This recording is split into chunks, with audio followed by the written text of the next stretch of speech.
This video is brought to you by the Wonderful 101, exclusively on Wii U. What's happening, everybody? Ryan McCaffrey with IGN, joined by my good friend, Mr. Bioshock, Andrew Goldfarb. Hey, Ryan. But we're talking about a different game today, and that is Assassin's Creed 4.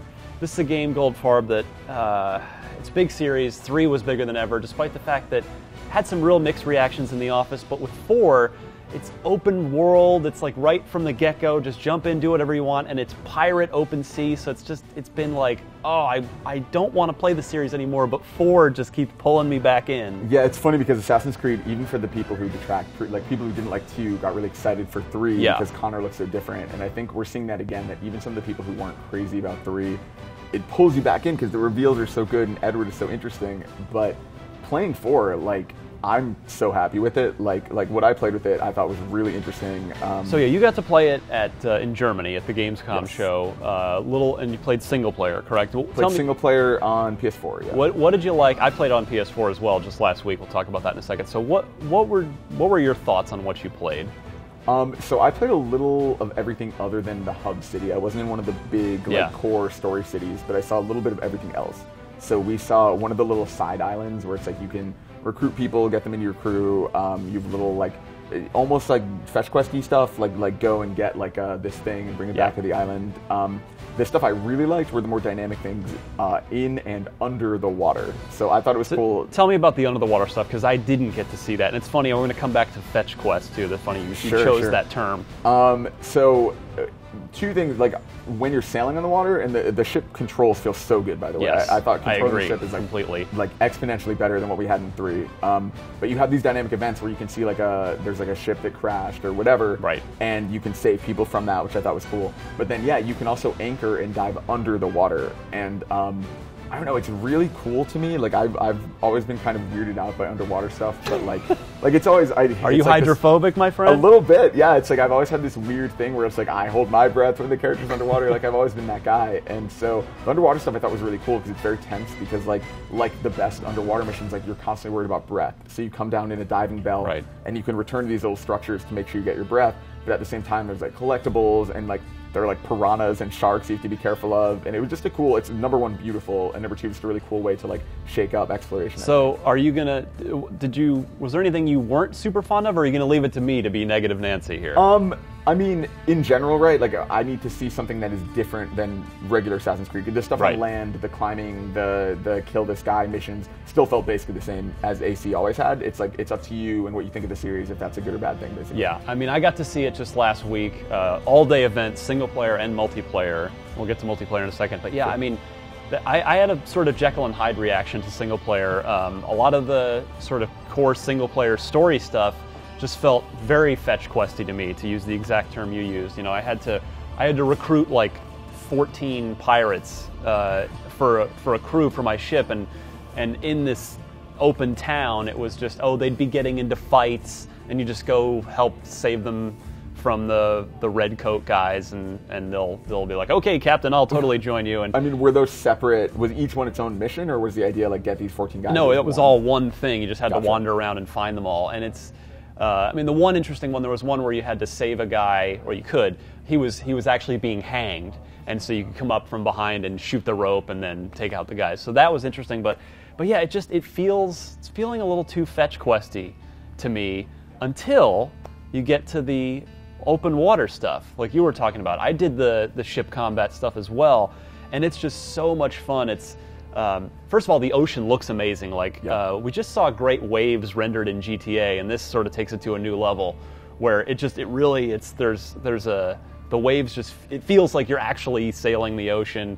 As you mentioned, the controls they're not too on a dime, but they're not too sim enough where, you know, it's just enough where it feels fun and you feel like you have good control. I agree with that. Over your ship. The problem with 3 was you had one extreme or the other. You either felt like you had no control over this like lumbering gigantic thing, and you'd be pulling all the way to the left, and it would like slowly turn. Yeah, there was.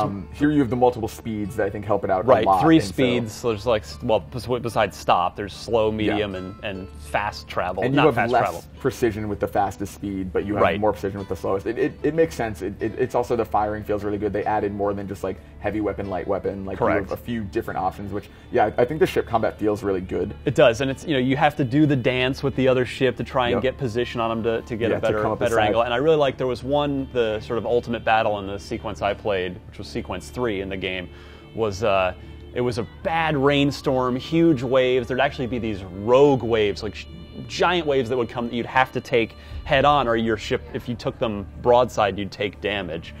Just a driving rainstorm, and you had to take out this giant super Navy vessel. So that was really good. And then did you try boarding the other ship at all? I thought that I was did. Really that was really great too. And you could fire the cannon and take guys out from your ship before you hopped on, and then just stab a few guys before ultimately taking control. And that's the thing, that stuff is so fun. Like, I don't disagree with you at all. From what I played on land, it does feel, it's like the best and worst of Assassin's Creed, I think. I agree. It's like you have the climbing, the parkour still feels really good, obviously, because they're not going to mess with the winning formula. But I agree that like the quests I've seen aren't anything so captivating and different, but I do think they're probably keeping the story quests close to the vest, And then finally, multiplayer. You got to play a bit of it as well? No, you did not. Okay, so I'll tell you a little bit, real quick, multiplayer. I saw several modes. There was Artifact, which is basically capture the flag.